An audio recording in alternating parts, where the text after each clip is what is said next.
Hey, look. Labels blowing up my line and got me missing calls. Told her you ain't gotta hit me till you licking. Feel like ZVF, baby, I be cooler than the mink weather. Make a Coke bottle, give me brain till I think better. Back up on my again, hanging out with Benjamin. Franklin got me stankin' in the Lincoln, talking dividends. Look at what we did again. Brother DMG the poet. Y'all know what it is. Before we get into our spiel, I gotta do my spiel. Let me say God bless to all my Christian brothers and sisters. Let me say Hotep to my Kemetic brothers and sisters. I want to say Shalom or Shalom to all my Israelite brothers and sisters. I want to say Assalamu Alaikum to all my brothers and sisters in the NOI. I want to say Islam to all my Moorish brothers and sisters. I want to say peace to all my brothers and sisters in the nation of gods and earth, them 5%ers. I want to say what's up to all my Rasta brothers and sisters. Salute to all my atheist brothers and sisters. What's up to all my Abo brothers and sisters. Big what up to all my Naga brothers and sisters. Last and certainly not least, I want to say Jambo to all the rest of my brothers and sisters all throughout the African diaspora, be it here in the wilderness of the United States of America or beyond. Y'all know I say that greeting for one reason and one reason only. It's because if you black, I'm with you. And I hope that you with me. Our different ideologies should not keep us from uniting. We can have unity without uniformity. And guess what, family? As hard as it may be, we can disagree without being disrespectfully disagreeable. With that being said, family, let's get into it. Hey, the hood need a blessing. LP. Yeah. Hood need a blessing. Hood need a blessing. That's why they always stressing. Hood need a blessing. Hood need a blessing. Hood need a blessing. That's why they always stressing. The automatic weapons. The hood need a blessing. The hood need a blessing. That's why they always stressing. With the automatic weapon. The hood need a blessing. The hood need a blessing. That's why they always stressing. The automatic weapons. The hood need a blessing. The hood need a blessing. That's why they always stressing. With the automatic weapon. Yeah, yeah. Lord, the hood need a blessing now. My little homie got a Smith & Wesson now. Grinding, trying to get it till they get that work.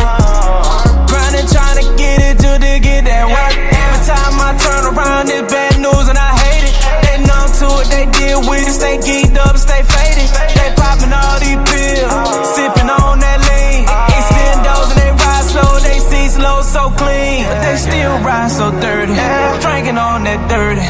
Round here we get it out the mud, down south we call it that dirty.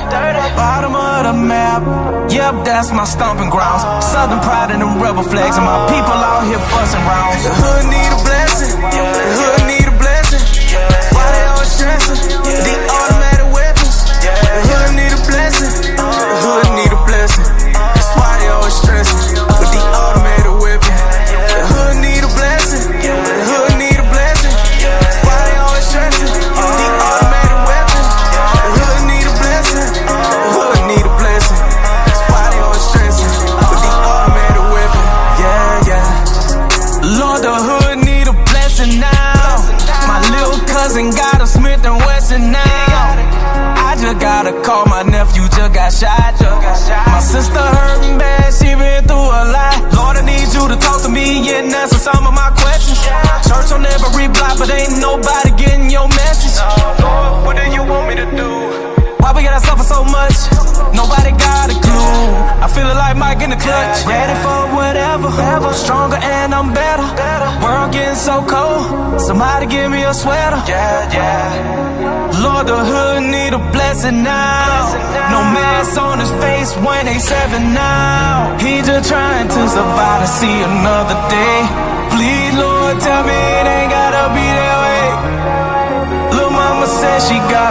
her temper. She said that she was violated by a family member.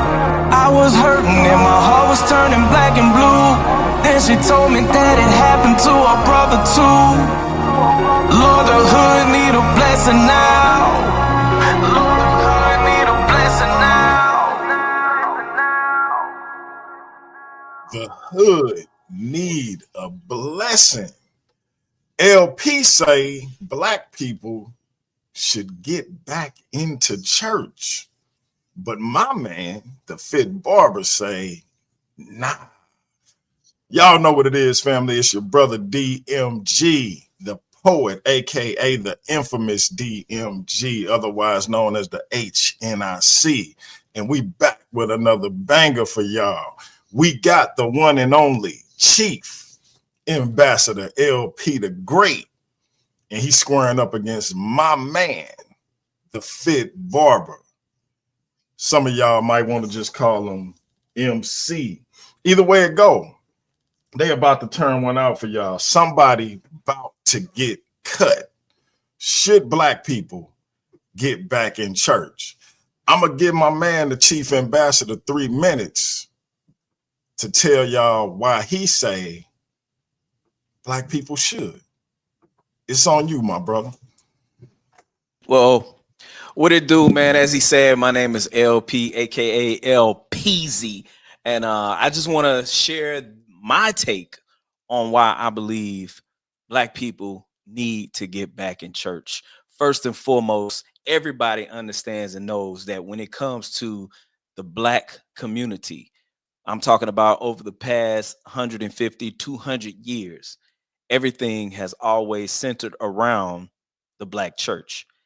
Now, am I saying that the black church, what we see from a mainstream aspect, is the way? Because unfortunately, anytime you attempt to talk to someone about the black church, immediately their mind immediately goes to the scandals that they've seen, the negativity that they've heard. One thing my pastor said to me years ago, he said, you got to remember this. Pastors and ministers are like airplanes. You only hear about the ones that crash, and you rarely hear about the ones that safely get everybody to their destination. So I'm going to ask the people that's listening right now, please don't judge what I'm saying based off of the few pastors that you've heard that crashed and the few churches that you've seen that was about some foolishness, because you rarely hear about the black churches that are putting in work, doing a tremendous job for the sake of our community. But over the many years that we've been functioning and operating in this place called America, the black church have been the heart and soul of the black community. Now, I want to look at several things, just in general. You know, we the black church, we were the ones who put together our first banks, our first credit unions. We was the one who put together, our first, we had something called the Free African Society in Philadelphia, 1787. And they did some tremendous things for the sake of black people in this country. According to W.E.B. Du Bois, the Negro Church, he said, Free African Society, Philadelphia. He said it was founded by black ministers, Richard Allen and Absalom Jones. The Free African Society listed its goals as well as its expectations for all of the members. In the founding document, members would contribute money to fund things from weekly basis for the needy of the society. How great this was. This is what W.E.B. Du Bois said. He talked about that. And of course, whenever we look at the situation of slavery, a lot of people, they have in their mind the belief in the ideology that during slavery, we just went in church, and people always say, well, we couldn't read nothing but the Bible. No. We wasn't able to read anything. Right. And so whenever we did get into our churches, we tapped in whatever essence whatever essence that we had, that we understood from whatever place you say. Some say we were never, we were in Africa thousands and thousands and thousands of years before. Some people say that we are the indigenous people That's of this time. land. That's Some time. people say we, Finish your thought. Finish your thought. some people say that we, whatever the case may be, but whenever we got into those churches, we tapped into whatever essence that we had, and that's what we was able to build with from that. All right. All right. And I turn it over to my mans and them, the fit barber, the reason why my beard be so pristine these days. You got 3 minutes to tell us why you disagree with the chief ambassador. Time will start when you start. Can you hear me now? I can hear you. Okay, good. Now I was getting the AirPods. First off, though, I can tell if that was an intro or a rhyme, you know, because he threw a lot of information out there. I don't even know where to start with this. A couple of things addressing what he just said. First thing is he said he believed. That's the issue I have with the black church, is because we have way more belief than we do knowledge. And we have to stop operating out of a space of belief. When you look up the definition of it, belief is faith and trust. Knowledge is facts, information, experience, and education. You know, so we have to stop operating from a level of belief. Belief. No, knowledge is power. And also, black people need knowledge of self. So this whole belief, we got to cut that. We're beyond the era of influence, and we're now in the age of Aquarius, the era of information. So we definitely have to inform our brothers and sisters if we really want to liberate black people. Second, another word that I believe he threw around a little bit was community. Brother DMG, you know my stance on that. Black people no longer have communities right now. We have hoods. You know, when you look at the pillars of having a community based on Dr. Claude Anderson, they have to, it's 5 pillars. You got to be able to feed you, fund you, house you, educate you, as well as heal you. We don't have communities. We don't even have neighborhoods, because in most of these hoods, people don't even know their neighbor. So, yeah, with that being said, you know, it's really looking at the numbers and the facts to support the knowledge that I have. It's people are going to church for prayer, but what it looks like based on the knowledge and the information and the facts that I have, people are being preyed upon. And, you know, when we really go back into history, there's been numerous black civilizations that have thrived beyond this belief of a Jesus Christ that didn't even exist.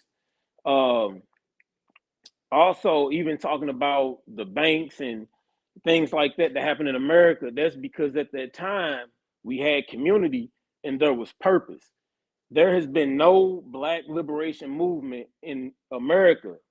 There has been no black liberation movement in America that has been rooted under Christianity. Yes, people have organized in churches, but at the same time, this belief, you know, it's been driven in purpose, not necessarily in Christianity. Because another thing is, we know that black people haven't even dissected the Bible properly, because if they did, then people wouldn't even be That attending. is time. That is time. But Okay. finish your thought, brother. Finish your thought.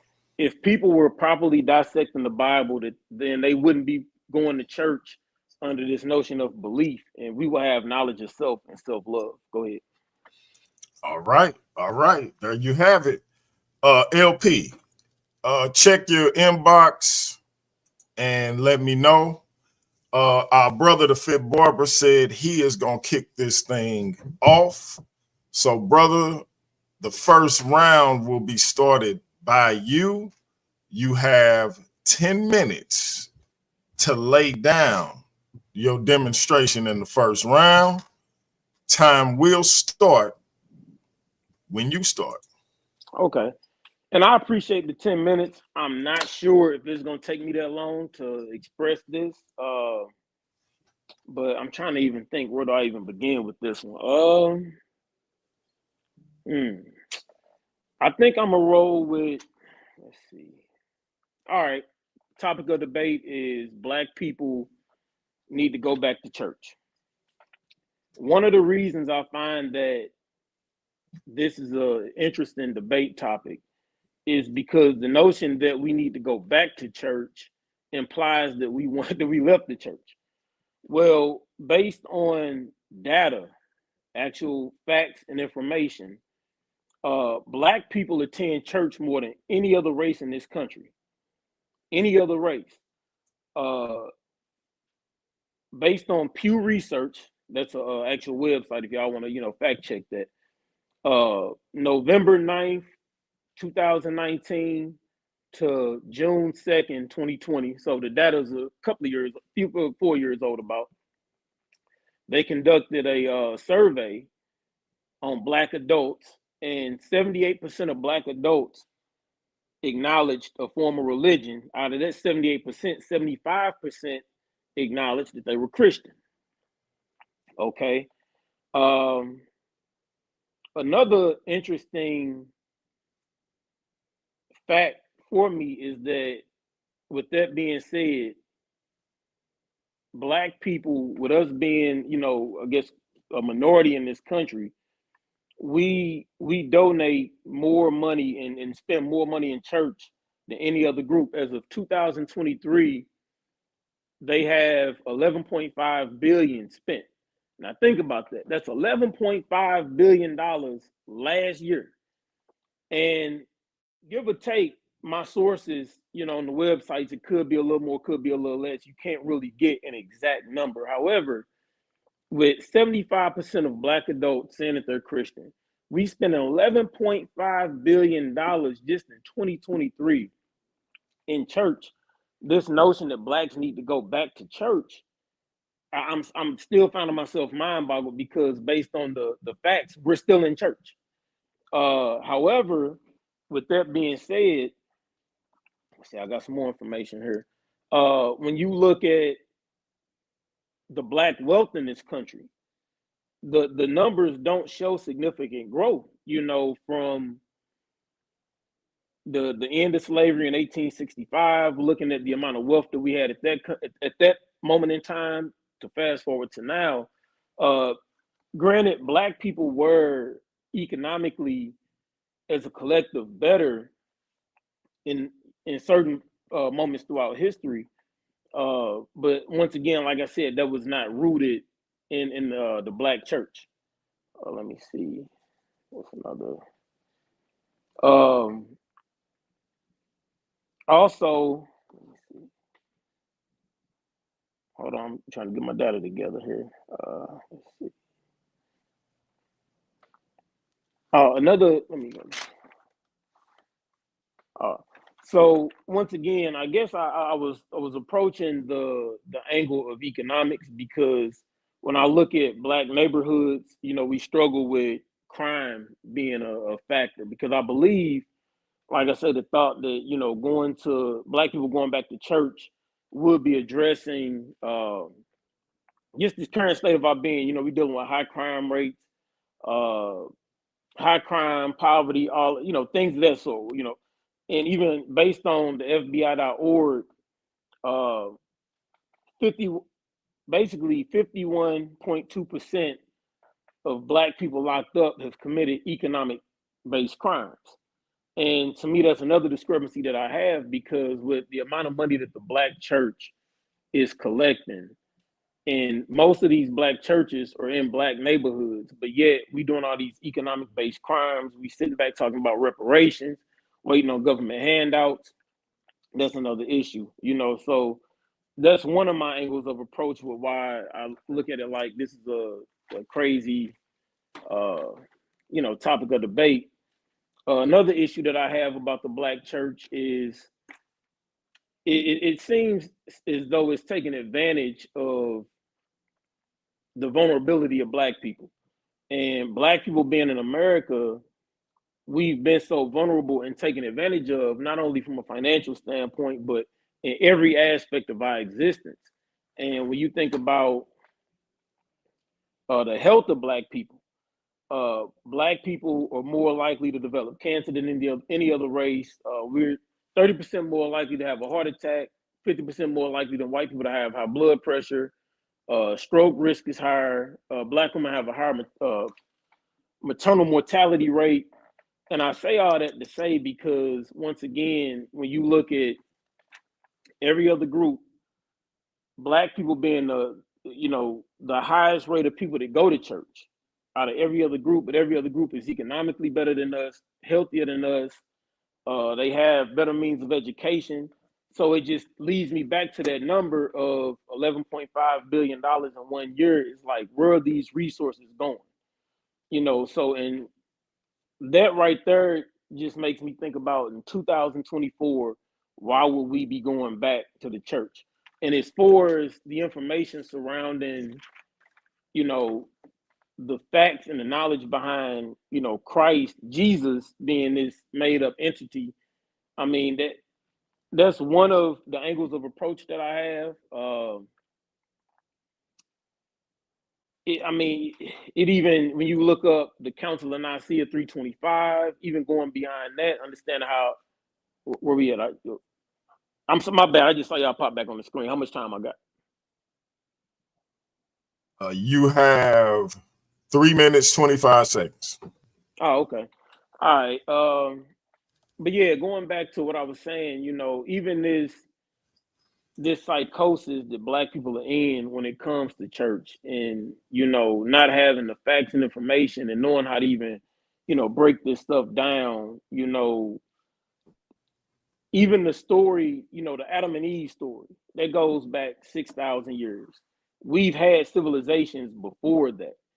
Black people are the first people on this planet. So for us to adopt a religion that was not made by us, not even for us, and then you fast forward to slavery, where this whole religion we were forced into it.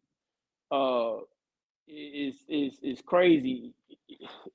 And like I said, at the end of the day, black liberation, every movement that we've seen in America was not rooted in church. Every black liberation movement, even outside of America, you go to the Haitian Revolution, they didn't believe in Christianity. They believed in voodoo, and which is, forms of African spirituality.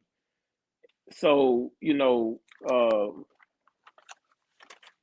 really, I got more, but I feel like I'm kind of rambling at this point. I'm just even ready to hear brother part of the debate, so you can cut my 2 minutes I got left. Because like I said, I got more information, but I'm just, like I said, I feel like I'm kind of rambling at this point. I stopped your time. You got about 2 minutes. You wanna give up those 2 minutes? I'm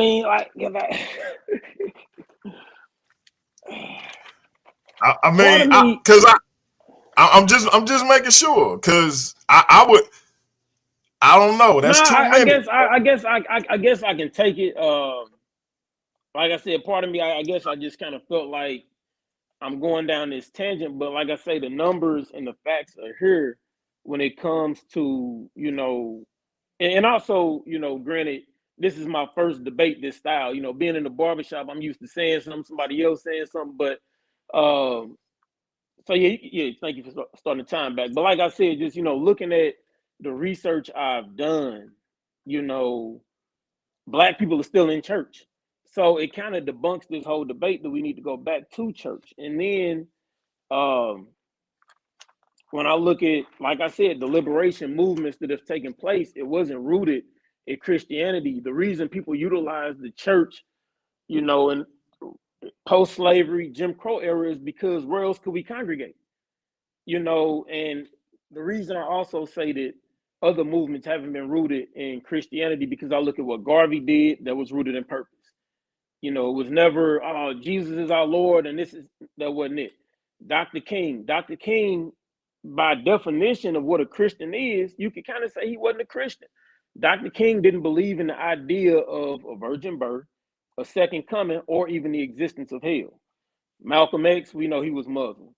The Black Panther Party, they operated off of a 10-point program, but at the same time, it was still rooted in purpose.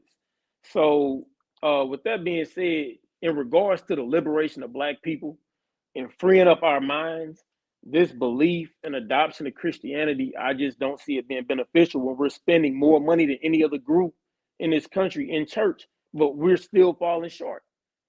So, like I said, the notion of going back to church, we never left. We still in there in high numbers. We never left. All right. All right. That is time. That is time. So, LP, did you email that presentation? Because I don't see it on either one of those that I showed you. Don't worry about it, brother. It's cool. We don't have to pull it up, you know what I'm saying? Because my brother, I thought he was gonna have a slide. Oh yeah, you said he didn't have one. Yeah, no. Okay, so we don't have to do it, bro. Like I just wanted the different things to be up there so people could see the information. I'll just read the information. You know what I'm saying? But okay, with that being said, we're gonna turn it over to our brother, the Chief Ambassador. It make me want to throw up too when I look at his beard, but it's okay. It's okay. Time to start when you start, my brother. Well, first, I just want to address the brother. Some of the things that he said, he is very off, and I just have to put him back on point. First and foremost, sir, nobody goes to church, just old people and children. Nobody's in church in terms of people that are in between the age of 20 and 45. They are not in church, sir. That's a bunch of older people and children. And you have a few women that's going. And guess what? When you look at those churches, 75 to 85% of those churches are women, right? That's including the old women and a few young women. So we're not in church, so that we can get rid of that ideology. We could just take that off the shelf. Number two, you talking about the concept of belief? You got a problem with the concept of belief? Let me explain something to you about the power of belief. My son, he had to do something. He had to get on stage and do something, and he was really struggling, right? But he thought about what his daddy told him. I told him, son, you are my son. You're an amazing young man. You got power, you got grace, and you got strength. And you need to believe what I'm telling you. But while he was up there on that stage, he was struggling. And he said, because I told him, I said, son, you got to grab your nuts and you got to stand on business on what your daddy told you about yourself. And I said, son, you got up, bro. You did your thing. I said, what happened? He said, I did what my daddy said. I grabbed my nuts and I believed what my daddy said about me. And that's why I was able to get it done. See, everything that you do is rooted in belief. And you cannot take belief off the shelf. I understand y'all in the so-called conscious community try to take that off the shelf, but you got to understand that belief is a powerful thing. We're able to do the great things that we're able to do and accomplish the great things we accomplish because of what we believe about ourselves. And the problem with us as a people, why we haven't been able to evolve, is because we have allowed the things that the oppressor have put into our mind, the ideology of Black inferiority. That's a belief system. And guess what? Because of that belief system, a person can say they got, I got knowledge of self, I got knowledge of self. Boy, the most of the people that's saying they got knowledge of self, them the same people, they have no idea, they don't have self-awareness. They don't understand what they got going on mentally and emotionally. They don't know their trauma triggers. They haven't even been able to acknowledge their trauma. You get what I'm saying? So get that stuff out of here, man. You know, I'm just gonna be 100 with y'all now. You feel me? But yeah, let's get back to the issue at hand. All right. Professor James Small. Now, I know you know about this, brother. Professor James Small, he made a statement. He said, the Black church, for most of its existence, was a revolutionary instrument and a savior of Black people. Oh my God. Professor James Small said that? Let me read it again. The Black church, for most of its existence, was a revolutionary instrument and a savior of Black people. Now, I want to go back to, the concept what I was telling you about, bro. People not in church. Now watch this. The people that are in these churches, right? Like they say, man, they got a black church on every corner in the black community. Guess what? The people in those black churches, they don't live in those neighborhoods and communities. Matter of fact, they're very, for the most part, it's probably about 10, 15 people, you know what I'm saying, in each one of those church buildings. And those 10 or 15 people, they're over the age of 60. So, and they don't live in those neighborhoods. So guess what? What can they do for those neighborhoods if it ain't but 10, 15 of them, and most of them over the age of 60? They can't do anything. And the question is, okay, well, what happened? The same thing that happened with all of our organizations. All of our organizations as a people, whatever organization you can think of, what happens is black people get a leadership position, whether it's pastor, whether it's deacon, whether it's, you can even go into the Masonic orders and things of that nature, fraternities, all that stuff, whatever the case may be. What happens is older people, as they get older and they get their position, they have been married to that position, and that position gives them validation. And so as a result, they don't create any successors. And because they don't create any successors, everything remains stagnant, and it becomes see, think of it now. If you go into a church right now, for the most part, a lot of our churches, you're gonna be like, dang, okay, man, they need to get some stuff together. You know what I'm saying? Because it's not relevant anymore.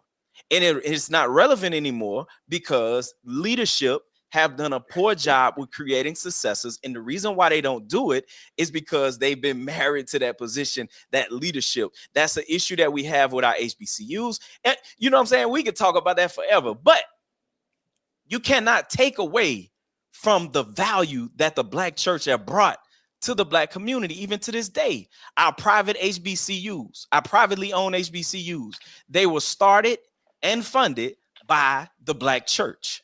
And if we just had an amazing meeting between Miles College and Tuskegee University. You know what I'm saying? Unfortunately, there was a doggone shooting at the end of it. You know what I'm saying? But we had universities of such, Lemoyne, things of that nature, HBCUs. They were created and funded by the black church. And so whenever you look at individuals who were strengthened by the black church, when you look at individuals like Denmark Vesey, you know what I'm saying? Denmark Vesey was a beast, and he was reared up in the church, and he was about to start the biggest uprising that we could have had in this country. However, unfortunately, somebody went and snitched when told and shut the whole operation down. You understand? So let's look at I got 3 minutes. Okay, I got 3 minutes. You know what I'm saying? Overall contributions. The contemporary African American church continues in a rich tradition, providing material benefits, community organizing, and spiritual renewal for a community that remains scarred by a secular world that remains stubbornly resistant against the idea of black citizenship, let alone the black community. So one of the benefits, another benefit that I want to talk about, the structure that it provides along with the value it instills, strengthening employment prospects, family life, and more. 37% of those aged 18 to 60 attend several times a month or more, compared to 30% of non-black men, according to a 2008-2014 survey. And compared to their less religious peers, these 6 million. Hold on. These 6 million or so black men are significantly more likely to thrive. So it said that those black men who attend church, those few black men, they're more likely to be successful, more likely to be productive. All right. There was another study that came out. It said that black men who grew up in church are more likely to be working. They're more likely to avoid crime and incarceration and get married. Here's another one. Church-going black men are significantly less likely to participate in what Elijah Anderson called the code of the street, an ethos marked by violence, criminal activity, and live for the moment mentality and desire to protect oneself by projecting strength. So these the people, black men that grew up in church, they are less likely to become quote unquote street ends. You see what I'm saying? Now you got a lot of cats that, you know what I'm saying, they may have went to church just because they got forced to be there, you know what I'm saying? And as a result, you know what I'm saying, they didn't want to be there no more. They left and they went to the streets because they wanted to prove that they was tough. They wanted to prove they was hard, because a lot of the church dudes, they got picked on. A lot of the church dudes, they got looked at as though they was lame because they couldn't go to the dance, because they couldn't, you know what I'm saying, they had to get a purity ring and they could, you know what I'm saying, stuff like that. They got picked on because of stuff like that. And as a result, they had to prove and show that they, so some of them guys, but according to the statistics, the majority of those guys, the ones who grew up in the church and was church dudes and they stayed out the way, them the dudes who thriving in life right now. Them the dudes who got things popping right now. You feel me? How much time I got left? 18 seconds. All right. So saying all that to say, and we get prepared for your next round. Saying all that to say, brother, everything that you saying about, you know, your qualms that you have with the belief and all that other stuff, I understand it, and you know, and it makes sense. I hear what you're saying, but it does not take away from the productivity. You can argue with information all day, but you can't argue with productivity. The Black church have created productive citizens in our community. Finish your thought. They have created productive citizens in our community, and we're gonna get back to that issue of community on the next round. But go ahead. All right. Hell of a first round. I told y'all we got two master barbers in the building. Somebody was gonna get cut.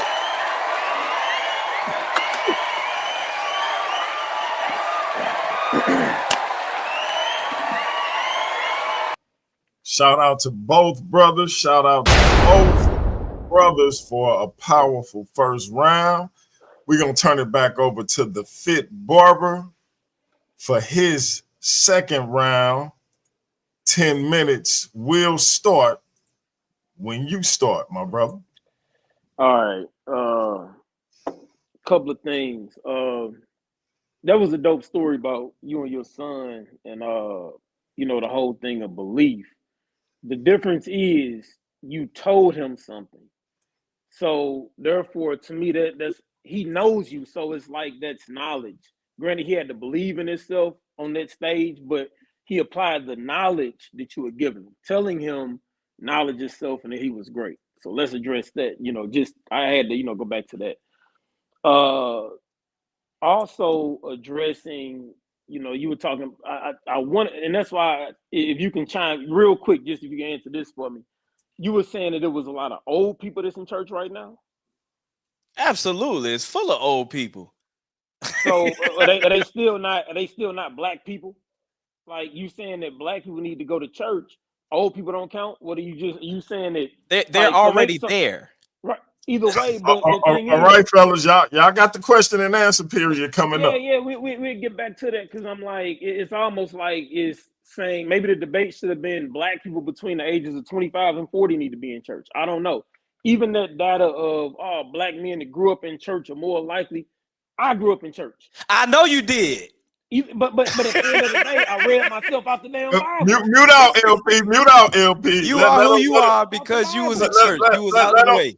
Let me stop his time. I stopped your time at 8 minutes and 32 seconds. You a whole church y'all dude, bro. Y'all eager to get to these brothers want to get to the Q&A. This is crazy. These brothers want to get to the Q&A period right now. That man need to cut that out, man. You a church dude, bro. Stop playing, man, bro. The time is on Mike Connolly, the Fit Barber. He gonna finish his round. Come on, church brother. You say it make you civilized. Get civilized. We're gonna get to LP. Hey, you ain't but right now, I'm telling you who you is. Go to the church right now. Right now, it's on the Fit Barber. Go ahead and finish your demonstration, brother. We're gonna start your time. Actually, he might be right about that. I am. I might be who I am because of the church, because it allowed me to see that there was some bullshit at the end of the day. You know, when I took a step back growing up in church, Baptist churches, in the hood, I'm thinking like, damn, like we coming down here every week praying, putting money in this collection plate, but the hood's still the hood. And also, I've been a student of history, and I had to separate. The Bible is not a history book, so it's really counterproductive to tell black folks get in church, but it's not giving them knowledge of self. The whole story of Jesus came from the story of Haru, and our ancestors knew that this was a good story, but he wasn't a real person. That's why I'm like, the whole thing about, and I really didn't even want to make this debate about going at nobody Christian beliefs, because me being spiritual, I have conversations with Christians because my goal is black liberation. You know, going back and forth about did he exist, didn't he exist? I know it was a lie. You know, like I said, black folks, the first folks on the planet. How do we get a religion that was created by white folks and they came after us? That's crazy. That's like your son telling you that this is my house. You're gonna be like, hell no, this ain't your house. I paid it. Like, so it's like, why do we allow that? And at the end of the day, it's the Stockholm syndrome. It's like when you work a job, if you get fired, you give them their uniform back, their badge back, your company car, you give everything back. Black people gained our freedom from physical slavery, but we kept the religion that they gave us. You know, and then once again, going back to the black church in the neighborhood, like I say, during the Jim Crow days and all of those different things, they allowed blacks to congregate in church because they're like, okay, as long as they're in there praising a white Jesus, they some good Negroes. They good Negroes. You know, that was the whole concept of that. Even going back to, and his name is Denmark Vesey. I went to South Carolina, visited some slave plantations. He was starting a rebellion, once again, because at that time he knew that, even like now, you're not going to put Christianity down. He knew that it was a uphill battle to try to get these blacks to veer away from that. But even at that time, let's say he might have believed in that. It didn't get nowhere. The rebellion wasn't as successful as the 1804 Haitian Revolution. You know, we right here in Missouri, this was part of the Louisiana Purchase. If the Haitians hadn't believed in their African spirituality, they wouldn't have fought for their freedom. Once again, going to Dr. King, didn't even believe in the resurrection and the virgin birth, the existence of hell. But yet, look at what all he did. He had to use the church because, like I say, it's 2024 and we still debating if Christ was real and he ain't. And it's like, to me, it's such a rough and it's kind of an idiotic conversation because we have too much information pointing to him being non-existent. Like I told Brother DMG, I did my 23andMe. I did 23andMe. And my DNA results said that I share the same paternal haplogroup as Pharaoh Ramesses III. Nobody's done 23andMe and their DNA came back to anybody in the Bible. Nobody in the book existed. Nobody. They still pulling tombs out of pyramids. We know King Tut existed. You can go to a museum and see the coffins and all the evidence. Nobody in the Bible existed. Pull it up. Where they at? And then it's like, on top of that, black folks still praying to this white Jesus. That's such a fucked up psychosis. Excuse my language, DMG. That's a messed up psychosis because, once again, if you're looking at this image, and this image is supposed to be the Son of God, how can you see the divinity in yourself looking at this white guy? You can imagine him being black all you want to. But when you go to the hospital, more than likely you're going to a Christian hospital, you see a white Jesus on there. Everywhere you go, it's this white image. To me, you know, ain't no difference between the story, like between the existence of Jesus and Santa Claus. It's the same shit. And then not only that, when you lie about one thing, you need so many things to support it. So it's like, how can we talk black liberation, but at the same time tell black people continually believe in this BS? You know, and then, like I said, the numbers don't lie. Numbers do not lie. Fact check what I'm saying. Look at the amount of money that black people spend in church. It is ridiculous. We spend more than any other group. And economically, we the poorest. And then not only that, even telling black folks to go back to church. What church? The Catholic Church, The Pentecostal church? What church are we even talking about? Be Jehovah's Witness? Like, what are we even saying? That's another reason that when it comes to politics, they look at black people as like we up for grabs. Even the Latinos, a lot of them lean Catholic. They lean conservative. Other groups lean particularly one direction. Black folks, we here, we there. We try to make up the rules as we go. Like I say, the church is in shambles. A lot of us is still there. Based on the numbers, we're still in the church. And like I said, the numbers don't lie. Even, I know this was in 2006, but Creflo Dollar Church brought in $69 million. So even say what you want to about anybody in the conscious community. Ain't nobody raking in no change like that. Man, come on, $69 million, that's one great church. You know what I'm saying? And there are several mega churches, and I'm not even going to point to the mega churches. It's pastors, man, the Sunday service is damn near like Starbucks right now. You got the 9 a.m. service, the 11 a.m. service. You know, you got the 7 a.m. service and they out by 9. Man, it's so much going on. And it's like, how is this helping black people? You don't need church to be an upright citizen. You don't need church to be a productive citizen. I mean, it's crazy to think that somehow or another the church is providing black people with moral compass. Like, we don't need church for that. Like I said, there's not been anything that black people have done during the time that we've worshiped Christianity that has superseded some of the great. And then even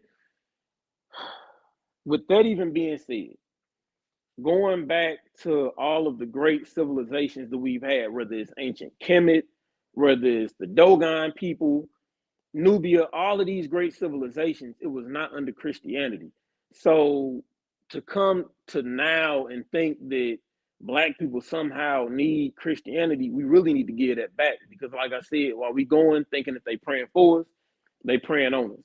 You know, when I look at all the things that are wrong with black neighborhoods right now, for the health of the black neighborhoods, for the economic health of the black neighborhoods, education, that's another thing. Telling black folks to go to church, less than 5% of black ministers and pastors have even completed or even attended theology school.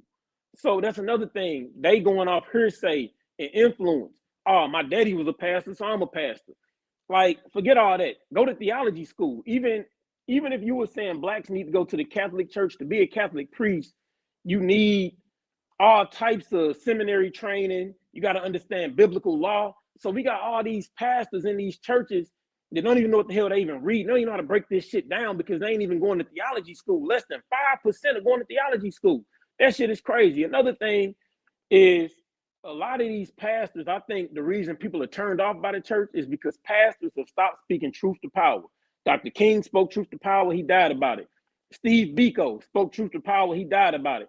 Even this made up image of Christ, he died speaking truth to power. Ain't none of these pastors out there standing on business. So hell no, we ain't going to church. I'm done.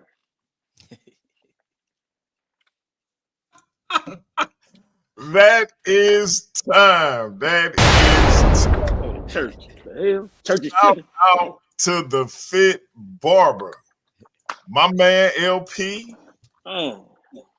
Time will start. When you start, you got 10 minutes. This is your second and final round before we get to the vaunted Q&A session.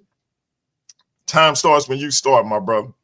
Yes, sir. Yes, sir. Yes, sir. I don't know what's going on with my camera. My camera stopped for whatever reason, but I can't stop. Won't stop. Pray about it. You know what I'm saying? Oh, wow. Wow. Yeah. This brother got jokes tonight, man. Now, back to what I was saying. Hey, bro, that's a great observation you presented. All of the problems and issues that you've seen, I love it that you was able to point those things out. The reason why you see that it's a problem is because you are the answer to that problem. That's why you see the problem. See, we've been put on this earth to solve problems. The people who don't see problems, they're usually the problem. But the people who see the problems, those are the people who are the answer to the problem. So all of the challenges that you see, people like yourself, they're all over this country and they see those issues. They are the answer to those issues. However, Many of y'all have grown up in churches, very narcissistic churches, where you have been beat down mentally and emotionally. You've been communicated that you ain't nothing, that you ain't nobody. And so when I say, hey, bro, how you gonna say, man, you standing outside of the church throwing rocks. No. Come in and solve the problems. But you got in your mind, well, who am I? I can't do nothing. I can't fix nothing. I can't do. That's the problem right there. It's because you don't believe in yourself. There we go with that belief. See, if you was really sitting in church and learning what the word says, the word tells you you are the light of the world. You are the salt of the earth, a city on the hill that cannot be hid. It says that in the midst of a crooked and perverse generation, you shine like a light. So my question is, did you shine your light when you was there? And if you didn't, you got the opportunity to do it now. Now, let's go back into my thing that I was presenting. And here's some more benefits that I like to talk about the benefits, you know what I'm saying, that we have. There was a survey, general social survey.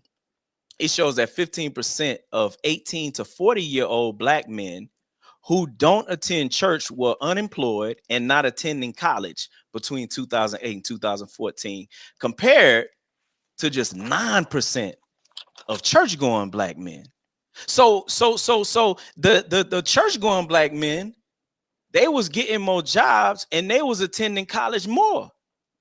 But the non-church going Black men, they was more unemployed and they the ones wasn't getting no education. Okay. Let's look at something else. I like looking at benefits. Spirituality and church attendance helps make Black men more marriageable. A term social scientists use to explain why some men are more likely to get married than others. Generally, employed men are more marriageable. African American men who attend church regularly are 8 percentage points more likely to get married than their peers who never attended church. Why is this noteworthy? Social science has produced considerable evidence on the benefits of marriage compared to their single contemporaries. All right, so let's look at some more benefits. Social benefits, health and wellness. Churchgoers live longer and enjoy better overall health than their general population. According to a doctor, Dr.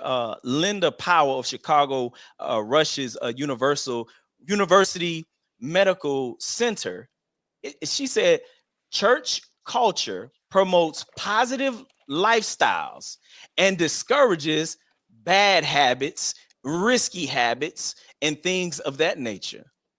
Church culture also provides a positive social network. This is essential for emotional well-being. Church culture also promotes habits like meditation and prayer, which reduces stress, gives better control over thoughts, and ultimately lowers the various issues of depression and anxiety. Wow, all of this, these are some benefits that we could get from going back to church. Wow. Wow. But you said stay away. If you paid attention, this generation that's staying away, the men that's in between the age of 18 and 40, the men who staying away, if you haven't paid attention, the issues of depression and anxiety have gone through the roof among that group. And so the issues that I'm talking about, this is something that can get away from these issues of depression and anxiety. But you said stay away. You made the statement, and I wanted to bring this up. You made the statement that there is no more community. You made that statement, right? Now, the last element of community that we have available to us is, guess what? The Black church. And so I have been able to participate in the community of the Black church, and as a result, I have 3 children: an 18-year-old, 16-year-old, and a 10-year-old. And so, because you said, as you said, there's no there's no community. I've been able to create a community and have that around my children their entire life. And so my children have had support, financial support, emotional support. And I've had nothing but support around my children from my church members, and my church members have been a blessing to my children. They have been a blessing to me. They have been a blessing to my wife. They have been, and all of this is all because of the community element that I have been able to participate in the church structure. All right. So let's go back to some more benefits. All right. According to the Pew Research Center, frequent churchgoers are happier. Those who attend church services weekly are more often happier than those who attend less. Those who seldom or never attend church services are less likely to say that they are very happy. Wow. Let's look at some more benefits. Marriage. Couples who attend church together report being more happily married than and are less likely to divorce. From three national surveys, University of Virginia psychologist W. Bradford Wilcox found that married church-going Americans across racial and denominational affiliations were more likely to describe themselves as very happy in their marriage than non-churchgoers. In church together regularly are less likely to divorce. I like them benefits. Come on, let's get some more benefits. In the study compiling the independent findings of more than 100 social scientists, Dr. Pat Fagan of the Center for Research on Marriage and Religion found that church children are less likely to get divorced later in life and are more able to overcome poverty and exhibit better academic performance. Wow. It's also cited that evidence that children who attend church regularly are less likely to engage in sexual activity as teens and are less likely to abuse drugs and alcohol. Wow. Benefits. see that we got to look at several things. We got to look at grandma and her peers and things of that nature versus the grandmas of today. Let's look at the extreme difference. You understand? Grandma she was focused on going to church. She was focused on getting in that word. She was focused on praying. She was focused on teaching the young ladies and giving them information and wisdom and insight, praying for the rest of the family, all that type stuff. Are the grandmas of today doing that?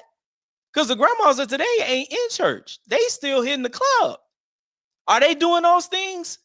Are they teaching the young? No, they competing with Sexy Red and them. No, they not doing it. Are they praying for the household? Are they speaking life over the grandchildren? Are they going to the rest of the children in the neighborhood and feeding the children and doing that stuff? No, they not doing that, bro. You want to know why? Because they not in church. They are not in church. I'm looking at benefits, bro. You know what I'm saying? You presenting some good conscious community rhetoric, but I'm providing benefits, bro. So with these benefits that I'm presenting, I'm saying we need to come together and we need to get back in church. And we need all them issues that you said the preachers need to be more educated. You could put that in place and say, hey, look, if you're going to be the pastor, bro, you got to have some more education. A lot of the men need to be coming around and looking at these men that's leading these congregations and holding these men accountable. Young men need to get into the church so that they can hold these perverts that's in these church accountable, so that you won't have a lot of the issues that they have in the church. The reason is because the men are not there to protect the children, protect the women, and hold the pastors accountable. Come back to church, you'll be able to get these things done. Time. Finish your thought. Son, I told them, bro, they gotta stop playing with me. You heard me? LP say the streets need a blessing. Man, come on, bro. Stop playing. What in the what? LP up here preaching. Man, I'm my mic over here hot? shaking and clapping my hands and whatnot, I'm man. like that for real. Oh my God, that was Look, he calling on God. Look at him. I said my God. I said oh my God. Call Oh on him. wow. Call on him. Wow. Oh wow. This guy right here, man. That was All right. hilarious. Hey, now That was hilarious. this That is was everybody's favorite part of the Versus man. series. Yeah, get This shook. is everybody's favorite part. You better This be glad my is- camera ain't working, so I can't look in your Hey, face and tell you what I'm telling you. this is the I'm part laughing, bro. This is I hilarious. call it the Stockholm chin check section of the Versus series. It is more so named the Q&A, but I think it's the chin check session because this is where men and women are made. So, with that being said, since the Fit Barber went first during the round session, our man, the chief ambassador, is going to go first in the chin check section. Now, each individual has 10 minutes to ask their opponent as many questions as they can. Keep in mind, it's your time. You have to mind your time. Do not let your opponent stagnate the process. If I need to step in and push things along, I will, but it is your time. You have up to 3 times to stop your time if necessary. If I step in and say, I'm stopping your time, it is simply so I can move it along. That does not count towards your 3. That being said, do the gentlemen understand the rules of the chin check session? It was a little cloudy to me, bro. I ain't gonna lie. Okay, let me repeat it because I want everybody to understand. Okay, this is your 10 minutes to ask as many questions as you can to your opponent. In other words, if they start to humming, you have to push that thing along. It's up to you to make sure if they stalling, all right, you're not answering. Let's move to the next question. Don't get caught up in a back and forth during the chin check session unless that's what you want to do because it's your time. Point being, if they're not answering your question and you got more questions you want to ask, push it along. If they're not answering your question and you want to stay on that question, it's up to you because it's your time. You do have 3 opportunities to say, I want to stop my time for whatever reason you need to stop your time. If I feel like it's getting stagnant and I say, hey, I stopped the time, y'all need to move it along. Y'all basically having another round or y'all basically debating back and forth on this one question, but it's 8 minutes left. That don't count towards your 3 timeouts that you have. That's me stopping it. I hope that was a little more clear. Yeah, that's cool. Okay.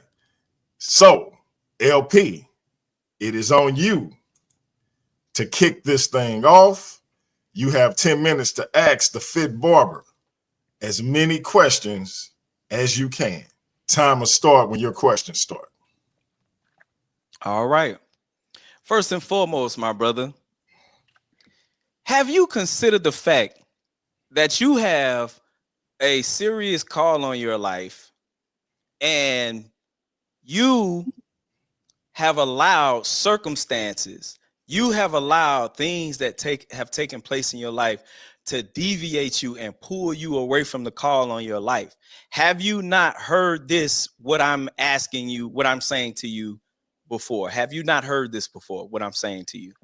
What part? What are you talking? Say that one more time because I kind of got lost in that. You said. I know you did.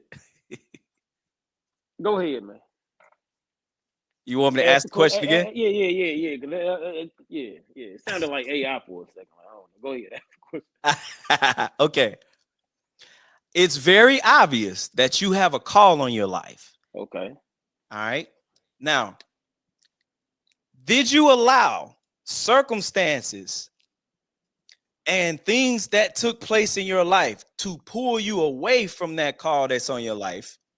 And please don't come to me with the rhetoric that everybody gives about, no, I just stepped back and I read and I studied and researched. Have you not already heard what I'm saying to you right now, that there's a call in your life and you are the answer to these problems that you see? Well, for as it being a call on my life, I definitely know I'm living in my purpose. That's knowledge, that's not belief. Um, you said circumstances. Honestly, man, it's facts. Like history, doing research outside of the Bible, knowing that the creator of the universe don't live in the little pages of the Bible, and actually understanding the Bible is not a history book. So on my journey, I've understood what the Bible is, but also being a man, a melanated man, I understand who I am and I have knowledge of self. And that right there alone has, allowed me to further my calling on life and try to liberate black people. Uh that's my calling right there. Okay. Working with purpose, walking in purpose. Okay.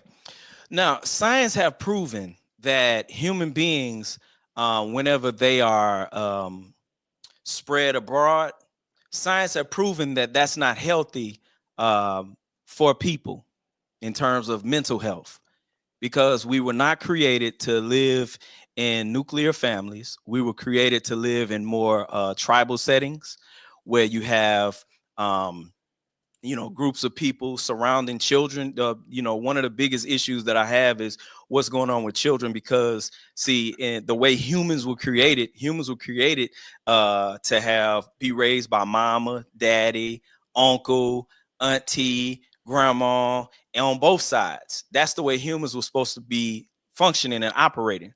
That's not a thing anymore, ever since we've gone to the nuclear family. And the only place that we was able to operate in that was in the church. So now that you have deconstructed from the faith and you no longer do the church thing, what do you have to foster, to put in place of what humanity and science have proven that children need? What do you have to put in place to create that environment in which you have responsible adults surrounding your children as well as other children that you're connected to? That, I mean, for one, how should I put this? Honestly, you made that question, you tried to make that question sound more intellectual than what it is. Like, it's almost as if you're saying, and correct me if I'm wrong, you saying that the only way that black people can, that whole village to raise a child construct, that can only happen in the church. No, I So asked you, what do you have to I would foster that? What that was the only place that we did that, in the church. What do you have to foster that, to create something, an alternative, a better alternative? What do you no, have? but that narrative that the only place we had that was in the church, we had that before we came to America and we weren't in church. We just talking about now in current Oh, times, okay, all bro. right. Well, in current times, the goal of the liberation of black people is to get back to community. Like I said, we no longer have communities, we have hoods. So, example, myself, at one point in time, I grew up in a neighborhood to where my parents knew the neighbors. Right. But, so if I came home from school and my parents wasn't home, I could go across the street to my neighbor's house. But this idea that the church is the only place for that, no. And also, what I would say to foster that is, we first have to get the family structure back right. Going a little bit back to your point about the church making people 8% marriageable. What I don't know where you got that stat, but only 2.7, I'm sorry, only 27% of black couples are married. Not only just in church, just in general, only 27% of black couples are married. And I'm sorry, 27% of black people are married couples. I ain't gonna say black couples are married. Only 27% of black people are married. But I gave you So a statistic the that numbers showed are that. down. So that's what I'm saying. So it's like, before we even talk about this whole village structure, But I we gave you the lost. statistic that showed that church-going No, people are more so likely to be married. no. But the issue with that statistic, we talking about the black church. The Yeah. whole topic of the whole topic of this debate is blacks getting back in church. That whole benefits package you ran down was just talking about church people. I don't know if you meant to if you meant to put black church on it, but everything you said was people that attend church are more likely to dot dot dot. The benefits of going to church are dot No, I dot gave you dot. No, we talking specifically the about black numbers church. with the black people. I gave you specifically numbers about the Oh, black people. maybe he can run it It's back, like but your this is whole the thing, bro. benefits You're package was not church. listening to me. You're not I listening to what am. I'm presenting You to you. said, because You're I on the even been writing it defense. down. No, look, I'm writing it down, brother. You said you talked about the church culture lifestyle. We're specifically talking about the black church. Even to Gotcha. make that notion that So in other words, you don't go ahead. have anything to suffice. You don't have anything The that can. first things first, brother. This is we talking about foundational principles. The first thing is to get the male and female, the black family structure back intact. Before we can talk about, your auntie in the village, we first have to get the black family structure back intact. It starts with man and woman.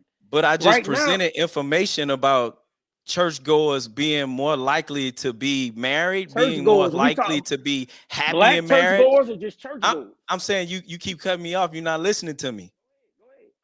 Okay. I said I presented information about black people that are in church are more likely to be black men in particular, more likely to be marriage material, more likely to be to have a lifestyle, so to speak, that is palatable for a healthy lifestyle in terms of marriage and things of that nature, trying to keep themselves pure and all this other stuff. And you get what I'm saying? So the point that I'm making is I asked you the question and give you me numbers. have not been able to provide any No, give me numbers. Like saying that black men are more likely, like, can we have actual numbers? When I gave numbers, I talked about percentages. I just said 27%. I'm giving you numbers. I said 11.5 billion. So to hold say on, something is more likely. Let's get to my next question because go ahead. didn't answer the question. So on another note, again, for the sake of congregating, right? Congregating. That is a very vital aspect of us as a people. This is something that we've always done, whether you go back to the Native American culture, whether you go to different African cultures on the continent, you know what I'm saying? Here, when it comes to congregating, that is a very vital aspect for the black community when it comes to the family operating and coming together. So my question is, do you have a better alternative than the church? To congregate? Yes, you. No, that's like, do you think that's the only place black people can meet up? I asked you, did you have a better alternative? Yes. Have you heard of the African village? What? You ever heard of the African village? No, I haven't. There's several. No, what I'm saying is there are several other institutions where blacks can congregate. It don't have to be in the name of Christ. Just tell me, do you have anything? I just told you that. So, because you got something called an African village where black people can come and congregate. Real quick, DMG. I see he got 16 seconds. You can give him an extra 30 so I can answer this question. But what I'm saying is, when I first woke up out of this biblical psychosis, I was attending a place called the African Village. Okay. The African Village, they have spiritual centers in various places throughout the U.S. That is time, but finish your thought, Mike. So they have various places for those that are just awakening out of this Christianity mindset, and it functions like a church. No. But what I'm saying, when I say like a church, whatever. This nigga got laughing and shit. Anyway. Hey, LP. You had me tripping. I'm like, I know I ain't just fresh no laughing him up.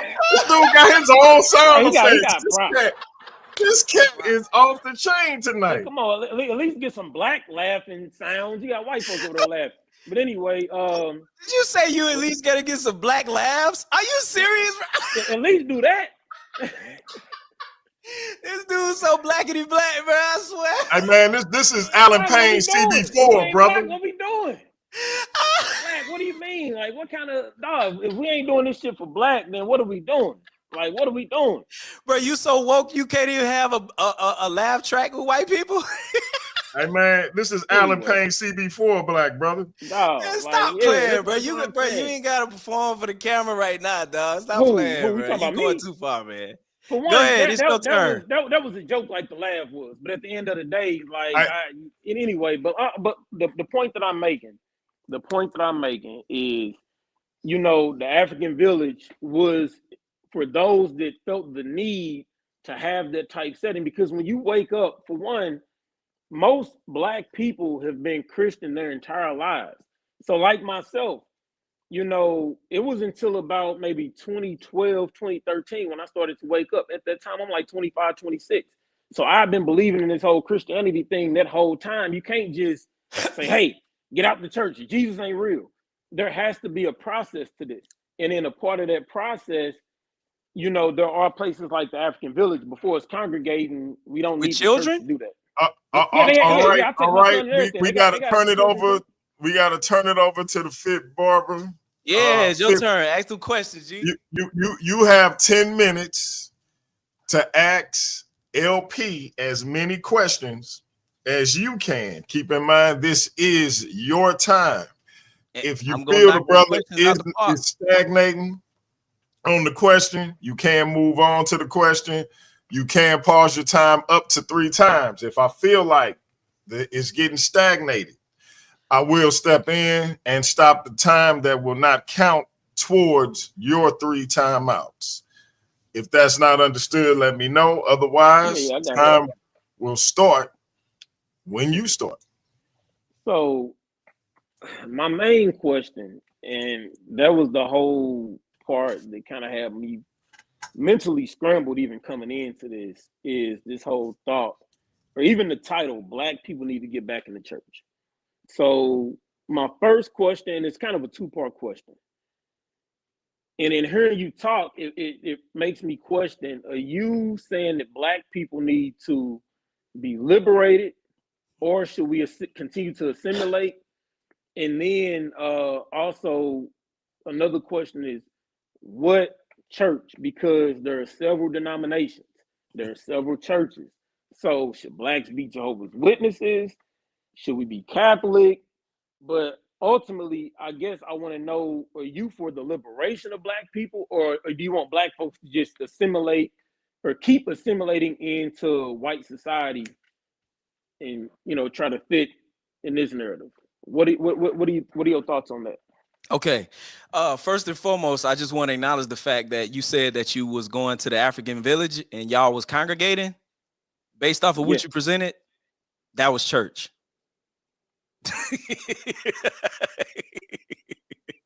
So thank you so very much for acknowledging that you back in church. But anyway, to answer your question,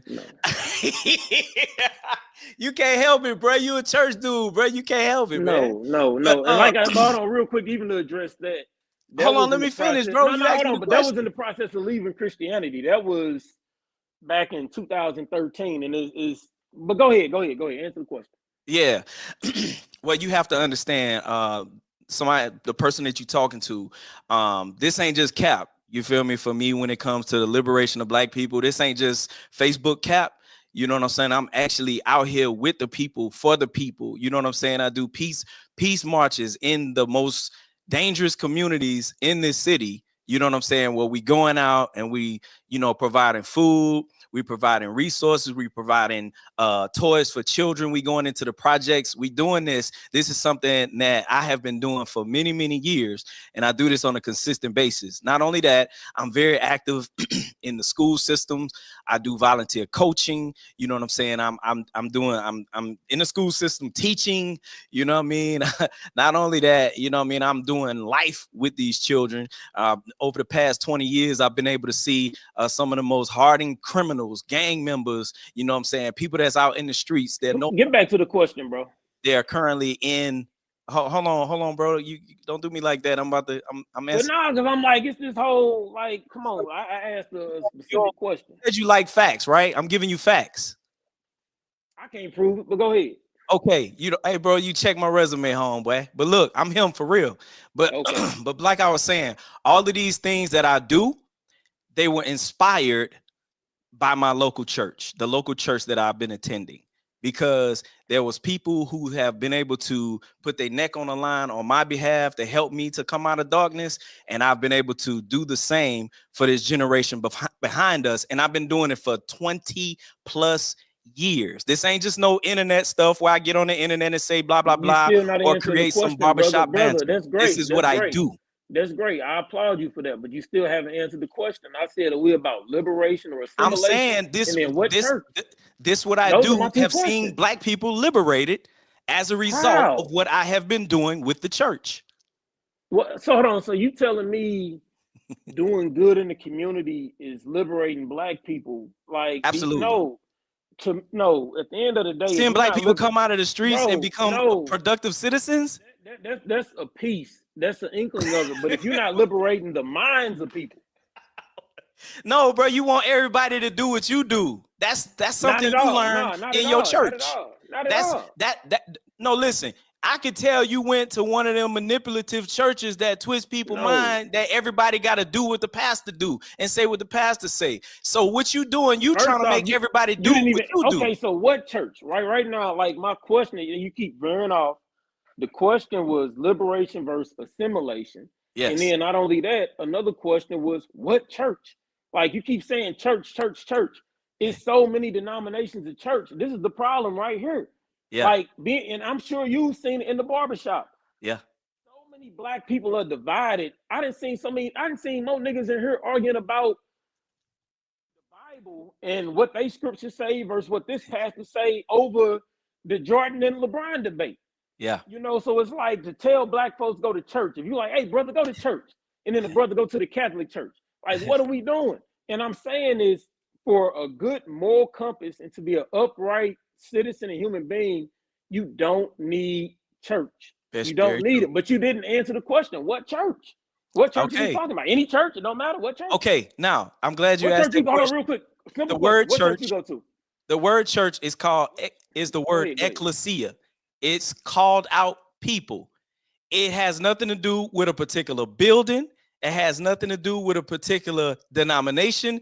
It's called out people who assemble together. So with you telling me that with you and your homies, that with the African villages, y'all are people who are like-minded and thinking forward, and y'all assembling together, y'all are operating and functioning in the concept of the church.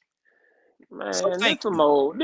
This is so like riddle diddle because you know, Bro, like you don't have to it do the is. No, belittling no, comment, no. But bro. All time you out, gotta time do is out, share your time out. information. Okay, so the barbershop, the church, then. Okay, okay. But based on your definition of barbershop, the church. Hold on, did you Yeah.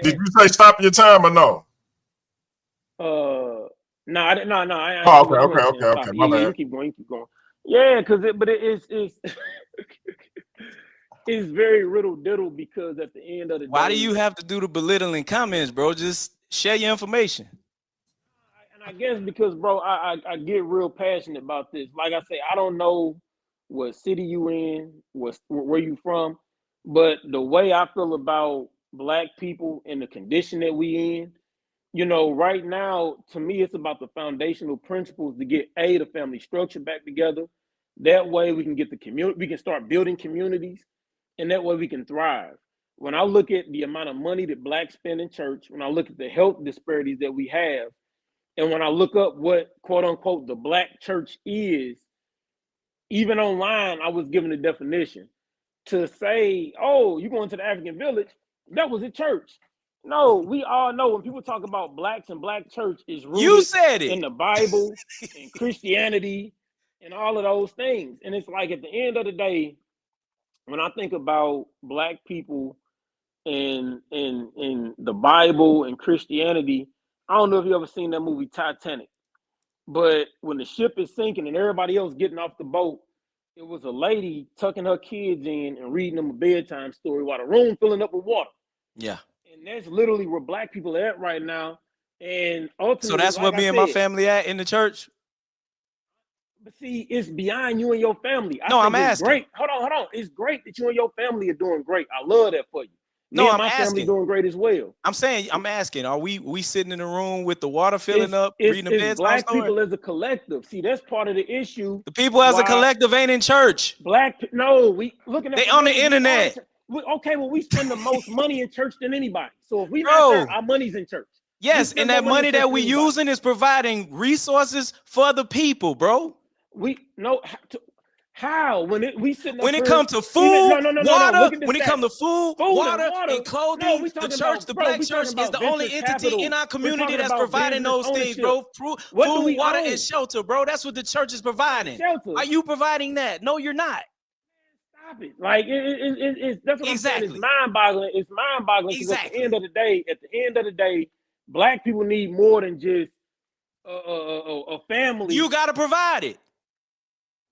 Very individual minded. You gotta provide it. How can you talk about liberation when you being individual?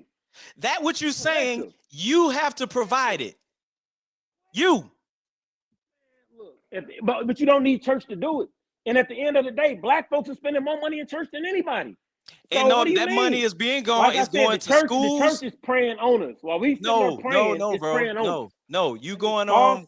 You still going on rhetoric, bro. That's been going around, bro. That's rhetoric. It's supposed to be my time. You ain't asked me no questions. You didn't answer the damn question, nigga. I said what church? Why I gotta be a nigga? All the churches. Why I gotta be a nigga? Okay, my brother. Thank you. Have some decorum. Man, stop it, bro. This is crazy, man. Like, oh my God, you ain't even said what church you were part of. Like, it what don't matter. Because you're thinking individual, you're not even thinking as a collective.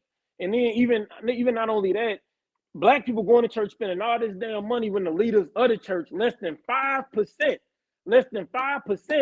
have even went to theology school. So that's like going to a damn doctor. He ain't even been to med school. Hold on, brother. You a barber. You went to barber school? Yes. All right. So how in the hell are we going to churches putting our spirits on the line when these cats ain't in theology school? They don't even know how to break down the Bible. That's why I'm like, it's false hope, man. Like, this crazy. Time. That is time. And that can't let me get you out your element like is why. Real quick. That is why we call it. That is why we call it the chin check session. Because your chin get checked. I just gotta say, brother, look. For one, bro, you called me names. You went to real quick. Time out, everybody. Time out. Y'all gonna get 3 minutes to close this thing out and get your final thoughts.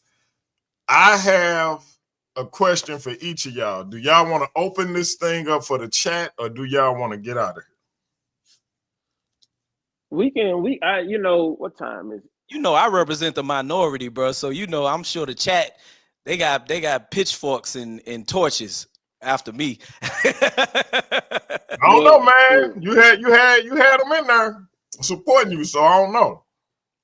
I'm a church dude. You know, we can keep it limited to like letting like maybe 3 people in. It's up to y'all. It's whatever. It's whatever. That's cool. It's whatever. But do I get a chance to say anything? Or you say I get to go last with the 3 minutes, about the 3 minute piece? And then You went first during the round period. So on the chin check and close out, you go last. So LP, let me set your time.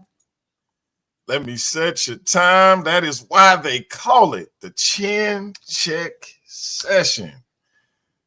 Best 20 minutes in these YouTube streets. That being said, LP, you got 3 minutes to give your final thoughts on this engagement. Time will start when you start. Absolutely. My final thoughts are, the brother that I'm talking to, I know without a shadow of a doubt that this brother has been called by God to do some tremendous things for the body of Christ. He's going to do tremendous things for the body of Christ. And I am going to be ecstatic whenever I get the opportunity to see it, because it's all over the cat. You feel me? You know what I'm saying? Without without question, is on his life. You know what I'm saying? He is indeed the light of the world. He is indeed the salt of the earth. He is a city on a hill that cannot be hid. And he's going to do some tremendous things for the kingdom. He's going to operate and function on a high level when it comes to the body of Christ. And he's going to assist and help the people in those areas of need in which those people need the help. He sees all of these problems because he is a seer. He is a seer. He has the gift of sight. He has the capability of seeing what needs to be done. And he's going to function and operate as a general in the body of Christ. And I'm excited about it. I'm glad he's able to present all of the issues and the challenges and the things that need to be done, the problems that he's seen. He's been able to grow up and see all these issues for a reason, so that he can be the answer to these problems.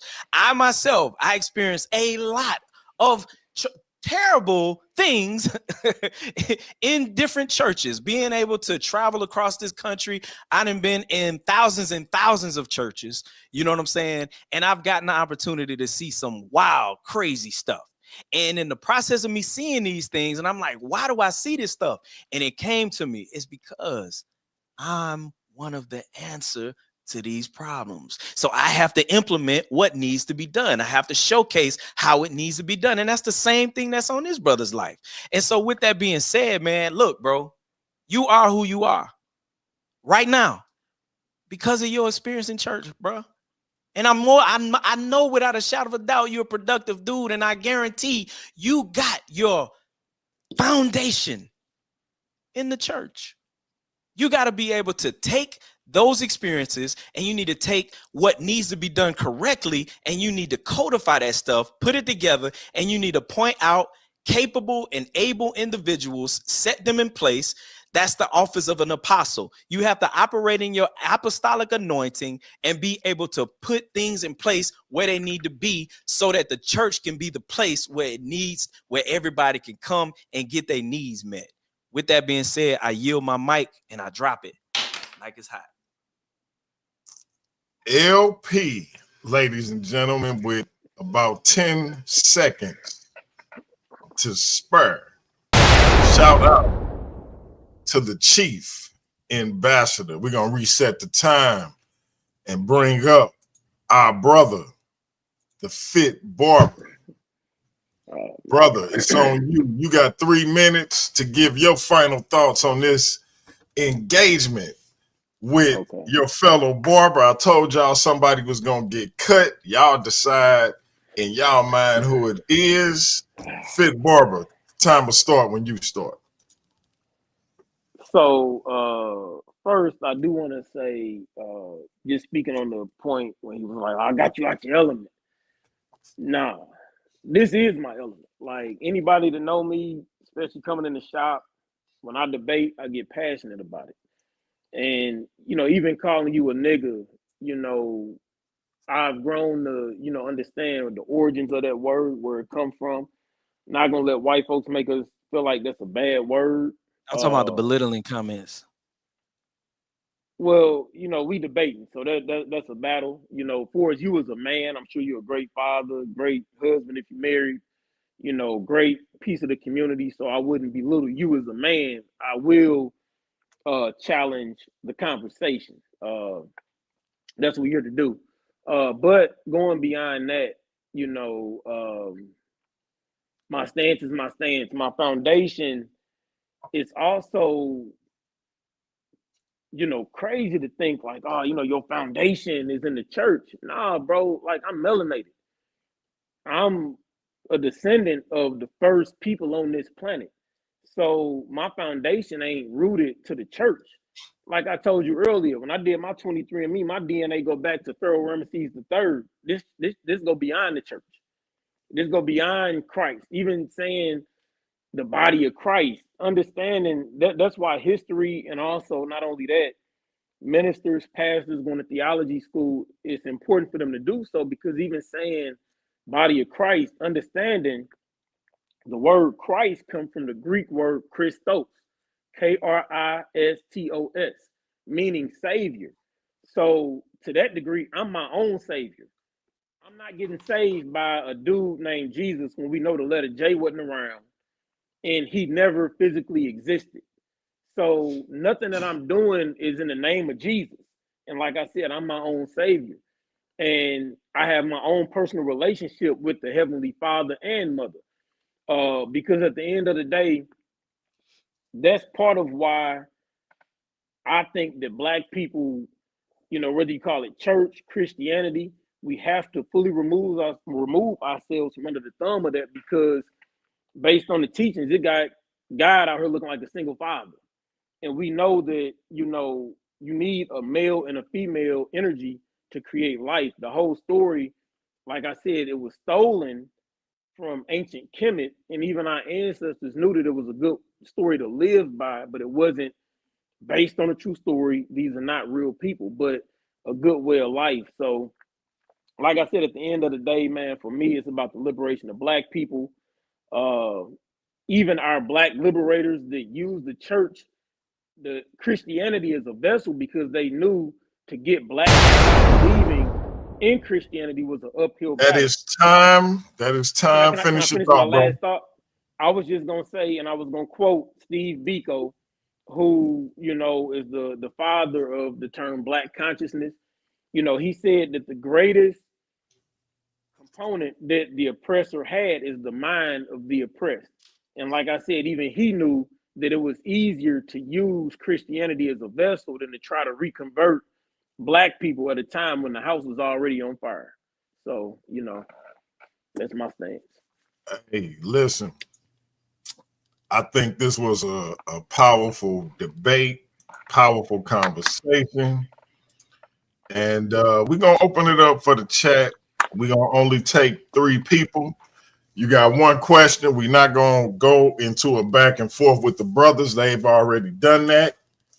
You can come in and ask your question to one of the brothers, or hopefully your question will be to both of them, and we'll give both of them an opportunity to answer. And then we're going to get on up out of here. All 3 of us have wives that we trying to get to and do what husbands and wives do. I know I am. So that being said, hey man, I'm 48. I got more time behind me than I do ahead of me, and so I ain't wasting it not getting up under my queen. So that being said, y'all come on in and ask your questions. I'm gonna give y'all a few ticks, and if not, we're gonna get out of here so us brothers can go handle our bearded business. You understand? But I thought this was a good conversation, man. Appreciate both of y'all coming in and doing this thing. I thought this was a really, really, really good conversation. Two master barbers and two bearded barbarians.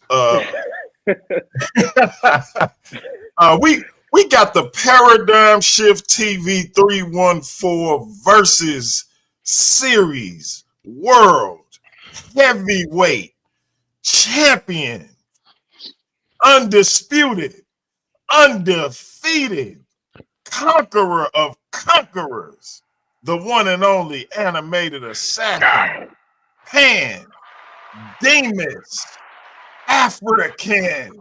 Yeah, what is good to the panel, family? How y'all doing this afternoon? What's up, King? All right. Hey, man, this was an awesome debate. Listen, heavyweight debate. It was, shots fired, both sides. I ain't about to act like nothing. I did say a little stuff in the chat. I just wanted to say this was an awesome debate. But the reason I really came on is because I purposely was growing my beard out for this. You know what I'm saying? We're going to have the other competition in the back chats because I'm going to beat all 3 of y'all, boy. You heard me. Hey, I told you it's no shave November, man. I even sent you did you get my videos on the Cut Buddy, man? I know you do it yourself. Cut Buddy, sponsored. This video has been sponsored in part by Cut Buddy. With nobody with a beard, you dig? I mean, that's just, you feel me? It just is what it is. You hear me? Like, nah, I'm hating, and I'm coming for that title. Later for this other title right now. Hey, man, I ain't gonna even hold you. Look, Yeah. I had LP coming on the joint, man. And then I looked, I was like, hold up. I think I had a goatee or something. I was like, nah, man, tell that brother we're gonna do it in like a month, man. Cause I Reschedule this joint. up there. I ain't getting up there with that brother, and I got a little skinny goatee. See, I got the fit barber now, so it's like, hey, I'm always prepared now. So yeah. It's a new mood in town. Yeah. Shout out to my brother. Oh yeah, for sure. But yeah, you ain't got a question for neither one of these masters, man. You said only one question. I think if I only ask one, it'd be biased. So I'm not gonna do that. Well, you can ask both of them a question. Or ask each of them a question, since you're the only one else. Okay. I mean, you can be biased. It's okay. It's okay, no, bro. No, I ain't gonna do that, L. This thing what we out here for. So, Fit Barber, when you mentioned the African village, you mentioned that there was multiple ones. Did you have any specific examples of any that you wanted to mention? Any of those other locations? Yes. I assume you meant throughout the U.S., right? Yeah, definitely. I know we got the one here in St. Louis, obviously. I know it was one in New York. I know it's one in Atlanta. And I know they're and the thing is, I mentioned that because back in 2013, I was attending it heavily as I transitioned into the understanding of, Kemetic spirituality. At that time, I know it was at least 5 that I could think of throughout the country. Like I said, I know New York, Atlanta, I think one in LA. But yeah, like I said, I haven't been to it here of late.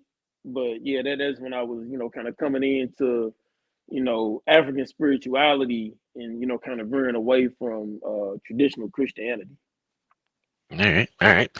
Yeah, And that's why it used to be New Ephesus Missionary Baptist Church.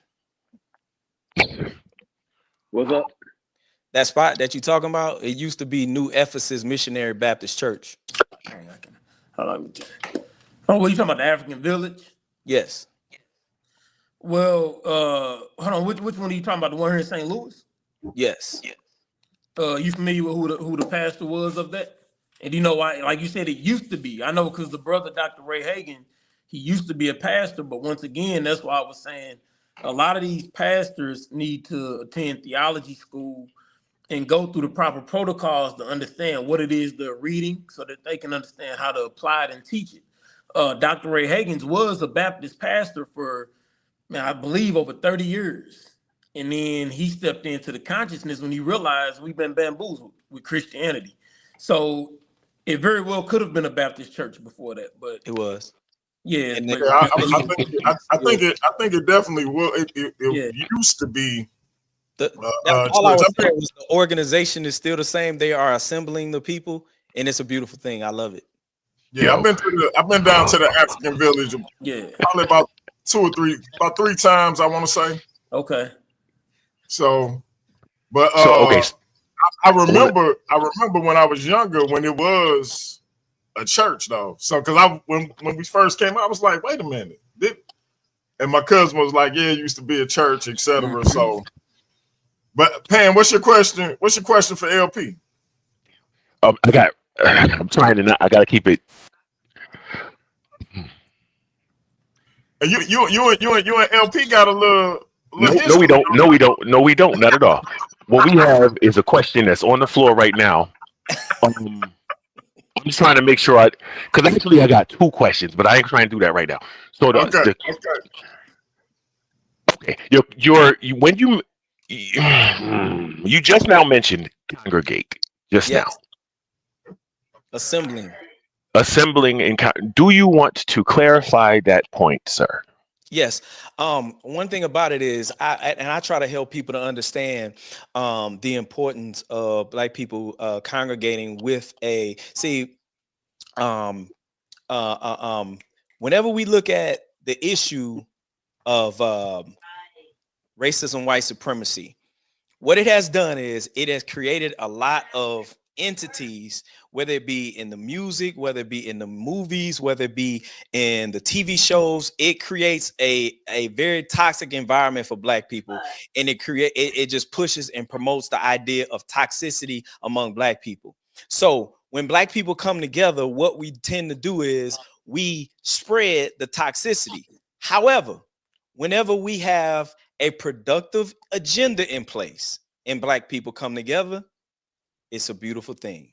This is the reason why Black people can act half decent whenever they do go to church together. You see what I'm saying? This is the reason why, you know, you had the Million Man March and you had all them Black folks, you know what I'm saying, and wasn't no drama, you know what I'm saying, because there was a constructive agenda in place. And so that's what I'm saying. Whenever we need to assemble more with a constructive agenda in place. And what that does for the human being, it causes the human being to have a sense of safety. And whenever the human being let me get finished. I'm gonna let you. It's my question, bro. He asked me. Whenever the human being, whenever there is an assembly of human beings, the human being feels safe. You understand what I'm saying? And this is the reason why, like right now, I don't care how far removed you are from church. If a particular song that used to be sung in church years ago, if it come on and it got that organ playing and it's doing what it's doing, everybody gonna get goosebumps. They gonna, you know what I'm saying? Like, ooh, yeah, man, ooh, man, I don't know why I feel like that. Because what it represents a time whenever you felt safe. Whenever you was around all of these people and they were caring for the children and they were giving you the opportunity to go up and speak, and you did your little speech. And when you did your little speech, they clapped for you and said, good job, baby. You can do it. Take your time, baby. You had somebody that was speaking in words of encouragement to you. You had somebody that believed in you. You had somebody that's being patient with you. Now look at the children of today that's not experiencing that. Them children can't stand in front of 4 people and utter 4 words. Because they don't have the confidence. And they don't have the confidence because they didn't have an assembly of people who believed in them, who spoke into their life, who encouraged them. They didn't have that. So what I'm saying is, whether you believe in the Bible or not, if you come to church on a week-to-week basis, it's going to cause any anxiety that you have to begin to come down. Your cortisol levels are going to drop. Yeah, they're going to drop. Any depression you may have is going to start dropping. Because you're going to assemble with people, and these people have a constructive agenda in place, whether you believe in it or not. And guess what? You're going to feel safe. I got people that I brought to church with me, and I brought them in straight off the street. And they come in, and they go right to sleep. And you want to know why? Because it's the first time they felt safe in a long time. They let me know, bro. I ain't gonna lie, bro. I just was in the environment, man. I felt safe, man. Man, this is the first time I had some rest like this in a long time.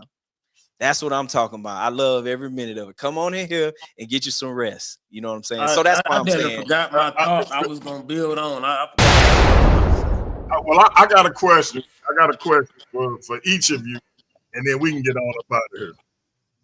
Okay, so my question for LP is this: considering what we see, because you basically addressed it somewhat at the beginning. You said don't go off of the in a sense, and I'm paraphrasing what you said, don't go off like the misguided preachers that you see or ministers that you see and things of that nature. It was a brother who was in the chat that was mentioning ministers and pastors trying to sleep with men's wives, and I don't even know if I told you, the situation I had where that actually happened to a brother I knew. Right. In dealing with when we see, these situations where pastors are indeed, doing these corrupt things with other people's wives, whether they swindling the people out of money, whether it's just a situation where they not uplifting the people, but they more so asking the people to uplift their pockets. Mm-hmm. How do you reconcile that with black people should get back in the church? All right, that's the issue that I was talking about, accountability. So if you have like if let's say we go to a church where there's a pastor who is swindling the people or sleeping with men's wives and stuff like that. If you take 5 brothers like yourself, DMG, 5 brothers like myself, 5 brothers like these other brothers that's in this chat, and we all go to that particular church and we're going at a consistent basis, and we're there and we standing up looking bro in his face. You get what I'm saying? That right there alone is accountability, and he got to make some decisions. He got to make some adjustments, and he got to make them fast. Because if we like, man of God, it's been said that you got XYZ going on. You know what I'm saying? Like, is this true? Or you made the statement that God told you to that 5 people was gonna give $1,000. Did God tell you that? And can you give me a scriptural text to back up us making decisions like that? Why do you have to have 5 lines, $100 line right here, a $500 line right here, $1,000 line right here, a $5,000 like, and why? Because Pastor, correct me if I'm wrong, but that's really manipulative, because that makes some people feel bad that they're not able to stand in one of those lines, and and then it put pressure on people to have to go. I don't think that's okay, man of God. If we had men in the church holding these guys accountable, they wouldn't do that. But because we got men that's saying, man, I ain't going in there. Guess what? We leaving our women that's in there vulnerable. We leaving the older people that's in there vulnerable, and we leaving the children in there vulnerable. So what I'm saying is we have to hold these individuals accountable. And see, I hold cats like that accountable all the time. Just me showing up. Now, and it's not just, I'm not just doing that with pastors. I hold coaches accountable. I hold teachers accountable. I will pop up at your school, and because I got favor with all of the administrators and all that, I can walk straight into that school and go into your classroom and sit in the back of the classroom. I got opportunities. I can do that. When it comes to these games, I go to a high school football game, go straight to the police officer. Excuse me, sir. I need to go to the, yes, sir. Yeah, go ahead. And I'm going to go on the sideline, and I'm watching them coaches. And when them coaches getting out of their element and they saying things to these kids that they ain't got no business saying, I'm looking at them. And I'm pulling up on it. Hey, coach, you know what I'm saying? I seen little such and such the other day, and he said you doing too much. You know what I'm saying? Oh, nah, man. Nah, bro. Come on, coach. You can't do these kids like this, man. It's about men holding other men accountable. But see, that's the problem. Everybody, they claim that they the man. They want to be that dude. They want to be him until it's time to be him. If you him, you're going to go hold men accountable. And these men that are in leaderships and they are not doing what they're supposed to do in leadership, we have to hold them accountable, and we have to showcase what real leadership looks like. That's what men do. All of the men that I'm learning this stuff from, I'm learning this stuff from people like Absalom Jones. I'm learning this stuff from people like that was stand-up men that went into the church and said, hey, bro, what y'all doing ain't right. What y'all doing ain't right. You know what? Don't worry about it. We're going to go start our own thing. We're going to start our own thing. You feel me? And that's when the first black church was instituted. You know what I'm saying? So saying all that to say, bro, it's time for men to be men. We got to stand up, and we got to hold the toxic leaders accountable. Straight like in the words of my Israelite brother, Captain Tazoriak, I'm going to make a clip out of that. Fit Barber, I got a question for you, brother. Yes, sir. So when somebody like my brother LP say, hey, man, listen, when our people was coming out of slavery, within 80 years or so, we had black business owners, we had black towns, we had black representatives in terms of government. We was doing big things. And we was doing it off of not only our ingenuity and our wit and our inventiveness, but we was doing it off our faith in God, our faith in Christ. That was the backbone of those towns and those cities that we was building with our own bare hands. And that's what had us making all these strides and these steps forwards. We hear about all these different inventions that Black people made that, you know, they would end up and a lot of times getting, you know, terrorized for and losing the rights to. But we hear about all these inventions that Black people made and didn't get credit for. All of these great things that Black people was doing, and they was doing it off the foundation of the church being the backbone of their community. If we got back into that, are you saying that we can't get back to that level and that status here in 2024 if we don't go back to that same mentality that we had back then, where most of us were congregating at the church on a regular basis every Sunday? We in there suited and booted. Kids are staying in kids' place. Men is being men. Women is being women. Are you saying it would be something wrong if we all adopted that same mentality that we had back then? So, but see, that question. That's a great question. I'm glad you asked it. However, it's a lot to unpack when referencing that time period, the mentality that was had. You know, couple of things. That mentality was rooted in purpose. You know, we were able to organize and do things because we shared a common purpose and a goal. You know, and that's why I was saying, based on the numbers and the money, Black people are still in church. However, we've lost that purpose and that goal because of the illusion of inclusion. For us, Black people doing things on their faith, Black people are the most spiritual people on the planet. So at the end of the day, you don't need Christianity to have a relationship with God or be spiritual. You don't need church for that, because another thing, granted, post-slavery, and that's another thing with our greatness as Black people, we cannot use, I mean, at this point, maybe some people want to use post-slavery as like a benchmark, but when you look at globally the great things that Black people have done without the belief in this Jesus character, we've done great things. So it's like, yeah, I get we had communities, we had towns, we had all these different things. For one, that was because we had purpose and we had a common goal. We had the family structure intact, but we've done way better things with civilization. Our ancestors are the mothers and fathers of civilization. We invented, man, go back to Emotep. The man was a genius.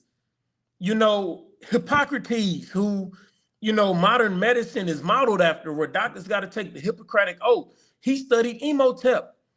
We built pyramids. Even beyond that, we were astrologists. The Dogon tribe knew about the Sirius star system without telescopes. So that's why I'm like, you know, it's kind of, even when my man said, you know, something about racism and white supremacy. In order to do away with racism and white supremacy, we have to give them back their Christianity, because their Christianity, they're thinking that our savior is a white guy, and this whole institution surrounded by this character, that's what's partially holding us back and got us thinking that, like, oh, like, man, you know, the things we did, like, beyond that, it's just, I guess, the space that I'm in, and I guess partially why I get so passionate about it is because throughout looking at history, I see how we've been bamboozled.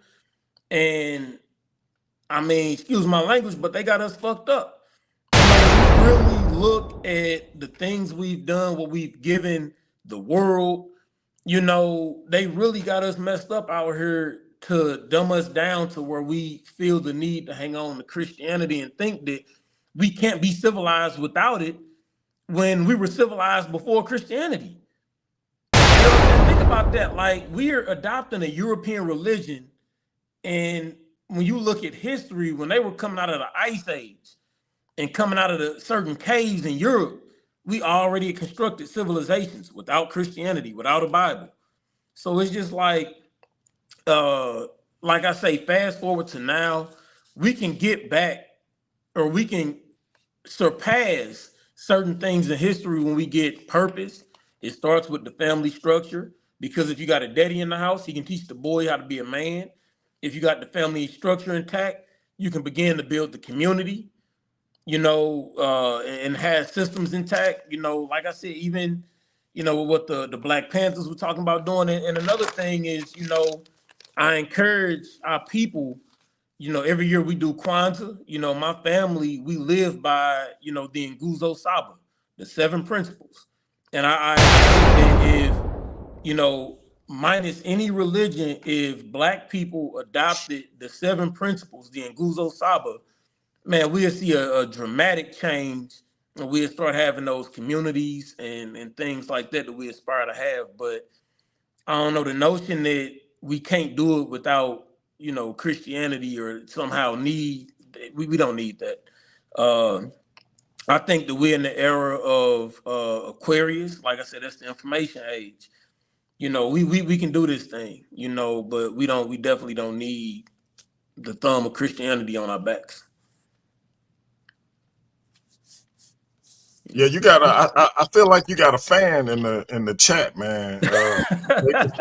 They just happen to have a similar name, but right. shout out to him. You heard me? But that being said, family, look, we're gonna get up out of here. Shout out to both of these brothers for putting on a powerful contest. Man, I appreciate them. And shout out to LP, man, right on. Yeah. Hopefully the fifth barber don't feel like I was too unfair to him. He ain't gonna jack me up when I get in there on Saturday. Love. And, I don't want to have to travel down. Where you at, LP? Baton Rouge? I'm in Birmingham. Oh, you in Birmingham? I don't want to have to travel down to Birmingham, man, just to get lined up by LP. That's gonna be a lot of money just for a lineman. So hopefully the fifth barber still gonna be messing with me after today. That being said, family, y'all know what it is. Hey, champ, you got any last words? Y'all look forward to the champ defending his title starting next year. 2025 is gonna be the year of Pan, I predict. The man is going to be putting his title on the line on a regular basis. I'm trying to put on these quarterly events. Each debate in these quarterly events, I'm trying to do 3 each quarterly event.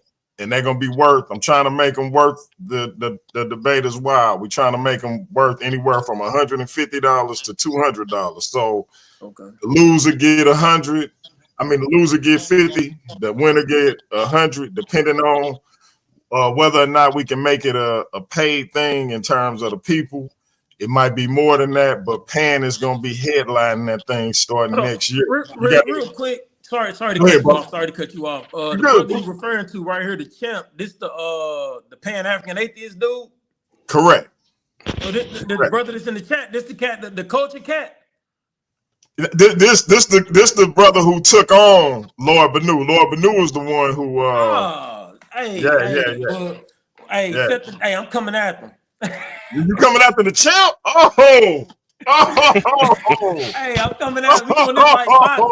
I want you. I'm coming at you. He say he coming. Hey. He said he coming after you, champ. You been on his side this whole debate. You see how they do, Cap? He switched up fast on that one, huh? They put a bullseye on your back, man. I see. Watch this. See, this is the benefits of understanding your Bible. So when you observe the life of Jesus, you observe the people that he was solid with. Peter switched up on Jesus, bro, and denied him. You're not about to use this as a lesson. Look out for the man. You switched up on him. So understanding, you reading that and you seeing these principles, when it happens in real life, it's like, oh man, I seen that coming a mile away. I know this is how this goes. Well, there's so got sidetracked. It is a good thing. I knew where LP was going as soon as he started. And all I gotta say, family, this is all I gotta say. Are you not entertained? That's all I gotta say.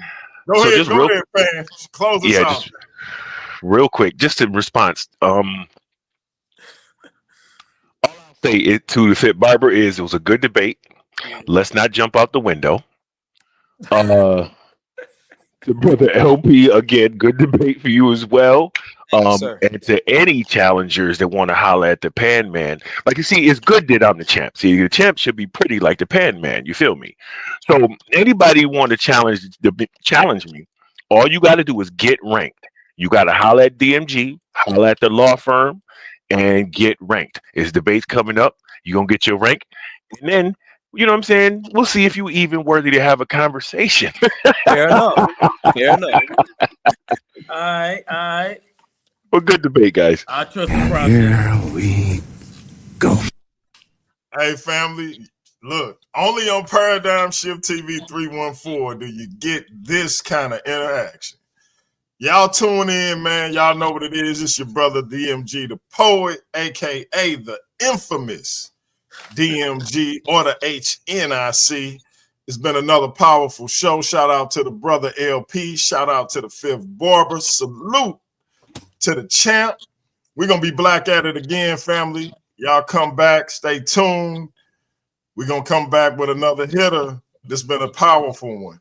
Should black people get back in church? For those who didn't see it live, y'all catch it on the replay. We're going to leave y'all with my brother, Neo Love. Till next time, we out. Yeah. I know I got about 30 seconds to make y'all feel it before y'all turn it off these days. That I might not even release this. But I be doing this shit for me, help me get through. I feel like I give until I can't, but most don't recognize it till I ain't. Blood on them covers, she hoping paint. Sorry, mama, but it ain't. This world took a toll on me, and everyone that say they love me always seem to fall on me. The same one that call me great, treat me like I ain't shit. I read between the lines, it's written all over your eyes. I see the disappointment in the eyes of the ones who want me dead, but I ain't never been scared. I tried to get there. Sometimes I wonder if I survived or did I die on that ride to that hospital. Demons all around me, I am not mental. This game of life, it is not simple. Last time I was happy, I was popping pills.